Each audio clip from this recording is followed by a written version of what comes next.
अस्सलाम वालेकुम दोस्तों, मैं आपका भाई एडवोकेट जाहिद हारून। आज हम एक ऐसे टॉपिक के बारे में बात करेंगे जो हमेशा विवादों में रहा है और आजकल चर्चा का विषय बना हुआ है। हम बात कर रहे हैं यूनिफॉर्म सिविल कोड की, जिसको दिया गया है आर्टिकल 44 में इंडियन कॉन्स्टिट्यूशन में। अगर सिंपल भाषा में समझा जाए तो यूनिफॉर्म सिविल कोड ये होता है कि कहीं पर 10 आदमी है और उनका दिल कर रहा है कि वो डिफरेंट तरह की सब्जियां खाएं। जैसे एक का दिल कर रहा है कि वो दाल खाए, दूसरे का मन कर रहा है कि वो पनीर खाए, तीसरे का दिल कर रहा है कि वो गोश्त खाए। लेकिन आप उनको मजबूर कर रहे हैं कि वो 10 के 10 दाल ही खाएं। यही होता है यूनिफॉर्म सिविल कोड। किसी भी मुल्क में अलग अलग रिलीजन को मानने वाले, अलग अलग कल्चर को मानने वाले, अलग अलग बिलीफ रखने वाले लोग रहते हैं। तो उनके जो कस्टम्स और राइट्स और सेरेमनीज होती हैं वो डिफरेंट तरह की होती हैं। लेकिन यूनिफॉर्म सिविल कोड के जरिए उनको मजबूर किया जाता है कि जो मेजोरिटी के जो कल्चर होता है, मेजोरिटी के जो सेरेमनीज और रिचुअल्स होते हैं, आप उनको फॉलो कीजिए। यही होता है यूनिफॉर्म सिविल कोड। अब जो अभी हाल ही में उत्तराखंड विधानसभा में यूनिफॉर्म सिविल कोड का जो ड्राफ्ट पेश किया गया है, जो पास भी हो जाएगा, उसमें आप देख सकते हैं कि जो उसमें शादी की, तलाक की जितनी भी शर्तें और जितने भी जो सेक्शंस हैं वो रखे गए हैं, आप वही चीज आपको हिंदू मैरिज एक्ट में मिलेंगी। जैसे सेक्शन 4 जो इस ड्राफ्टेड बिल का ये कहता है कि उसमें अगर आप शादी कर रहे हैं, दूसरी अगर आपके लिविंग स्पाउस है तो आप दूसरी शादी नहीं कर सकते। वही section 5 of Hindu marriage act कहता है। अब पॉलीगेमी, बाईगेमी इसमें मना कर दिया गया है। तो इसके बारे में हम बात करेंगे कि किस तरह मुसलमानों को इफेक्ट करेगा, क्या ये देश में लागू हो सकता है, और क्या ये जो हिंदुस्तान की छवि है, सेकुलर छवि, उसकी ताबूत में आखिर कील साबित होगा। देखिए, सबसे पहले हम बात करते हैं कि एक डेमोक्रेटिक कंट्री में आप कैसे सारे लोगों को मजबूर कर सकते हैं कि वो एक ही तरह का खाना खाएं, एक ही तरह के कपड़े पहने, एक ही तरह के लोगों को फॉलो करें। तो उसका मतलब ये हुआ कि आप यहाँ पर डिक्टेटरशिप चला रहे हैं, तानाशाही चला रहे हैं, लोगों को मजबूर कर रहे हैं। तो ये तो आप किंगडम में जाइए जहां पर तानाशाही है, जहां पर डेमोक्रेसी नहीं, वहां भी इस तरह की चीजें नहीं होती। तो इसका सीधा सा मतलब है मेजोरिटी के जो कल्चर है उसको दूसरों पर थोपना। अब हम बात करते हैं, ओवैसी साहब ने कुछ पॉइंट्स उठाए इसके बारे में। तो ओवैसी साहब ने कहा है कि यूसीसी कुछ नहीं है, ये सिर्फ एक हिंदू कोड है जिसको सब पर अप्लाई किया जा रहा है। अब इसमें जो लूप होल्स है और जो इनकी हिपोक्रेसी है, हम उसके बारे में बात करते हैं। इससे ट्राइबल्स को एक्सक्लूड कर दिया गया है। जब आप यूनिफॉर्म की बात कर रहे हैं, यूनिफॉर्मिटी की, तो आपने ट्राइबल्स को क्यों एक्सक्लूड कर दिया? लोग पॉलीगेमी, बाईगेमी, हलाला के बारे में बात कर रहे हैं, लिव इन के बारे में बात कर रहे हैं, लेकिन हिंदू अनडिवाइडेड फैमिली के बारे में, उसको अनटच है, उसको कोई चेंज नहीं किया, उसके बारे में लोग बात नहीं कर रहे हैं। तीसरा जो यहां पर बात आती है वो ये आती है कि जो फंडामेंटल राइट्स कॉन्स्टिट्यूशन में दिए गए हैं, आर्टिकल 25 और 29, जो article 25 freedom, religion of freedom के बारे में बात करता है, 29 माइनॉरिटीज के इंटरेस्ट के बारे में बात करता है, तो ये उनको इफेक्ट करेगा। और जबकि सीधा सीधा ये कहा गया है कि भाई फंडामेंटल राइट्स जो हैं वो सुपीरियर हैं डीपीएसपी से, और यूसीसी जो है आर्टिकल 44 है वो डीपीएसपी में आता है। दूसरा, अब हम बात करते हैं कि जो यूसीसी है वो कॉन्स्टिट्यूशनल इशू है। ये सीधा सीधा कॉन्ट्रडिक्ट कर रहा है कि जो सेंट्रल लॉज हैं, जैसे शरिया एक्ट है और अपना एचएम में है, इन सबको ये इफेक्ट करेगा। तो यहाँ पर कॉन्स्टिट्यूशनल लूपहोल भी है। दूसरा, हम बात करते हैं कि जब पहले से ही वॉलेंटरी यूनिफॉर्म लॉज हैं, जैसे स्पेशल मैरिज एक्ट है, बीवीए है, डोमेस्टिक वायलेंस है, जेजे है, जुवेनाइल जस्टिस एक्ट है, इंडियन सक्सेशन एक्ट है, जब पहले से ही वॉलेंटरी कोड्स हैं, लॉज हैं, तो आप क्यों लोगों को मजबूर कर रहे हैं, क्यों लोगों को फोर्सफुली लोगों पर थोप रहे हैं? आप हिंदू जो लॉज हैं उनको क्यों आप लोगों पर थोप रहे हैं?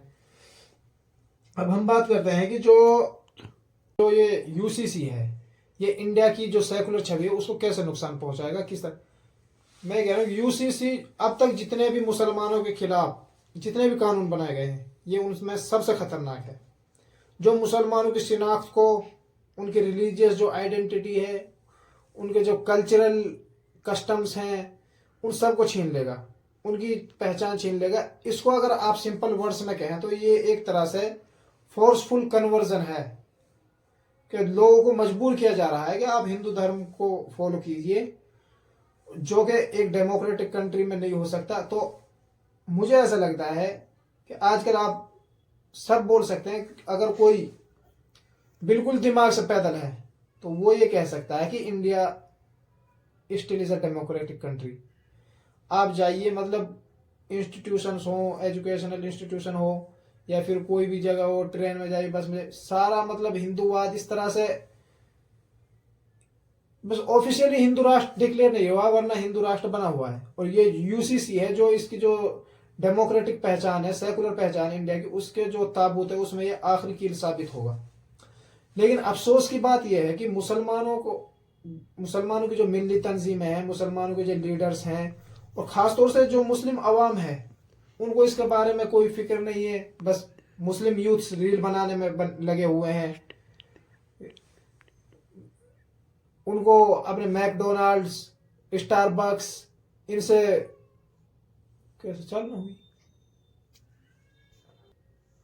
लेकिन बड़े अफसोस की बात यह है कि जो मुस्लिम मिल्ली तंजीमें और पॉलिटिकल लीडरशिप है वो इसके बारे में बिल्कुल खामोश है। बस एक दीवाना है जिसको मुस्लिम कम्युनिटी हमेशा बीजेपी का एजेंट बोलती है, वो इसके बारे में और हमेशा हर मुद्दे के बारे में बात करता है, असदुद्दीन ओवैसी साहब। खासतौर से जो मुस्लिम यूथ्स हैं उनको रील्स बनाने में पता नहीं कैसा भूत चढ़ा हुआ है, लड़कियों के साथ रील्स बनाना है, उनको मैकडोनाल्ड जाना है, बस स्टोरीज लगानी है लगानी।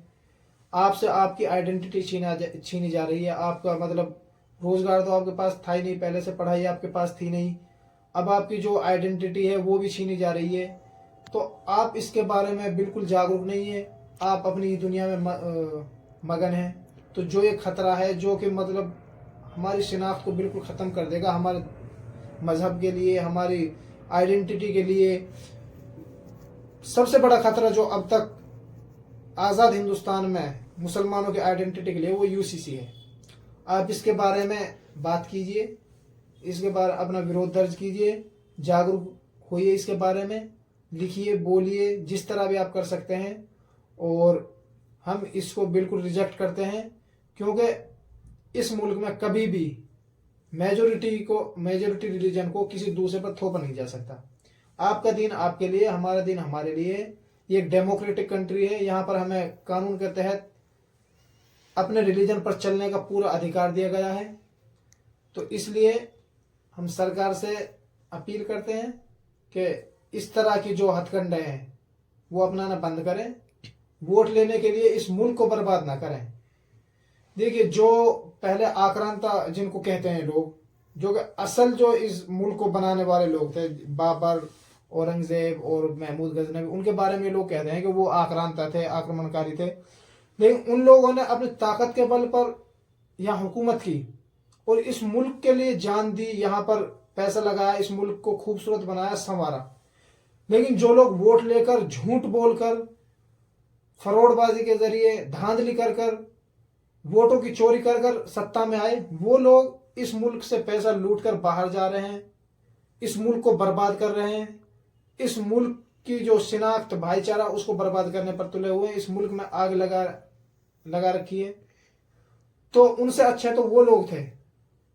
तो अगर आप इस देश में सलामती चाहते हैं, अमन चाहते हैं, भाईचारा चाहते हैं, इस देश के जो पहचान है उसको बरकरार रखना चाहते हैं, तो इस तरह के हथकंडों से बाज आइए और इस मुल्क में भाईचारा, अमन और शांति को फरोग दीजिए।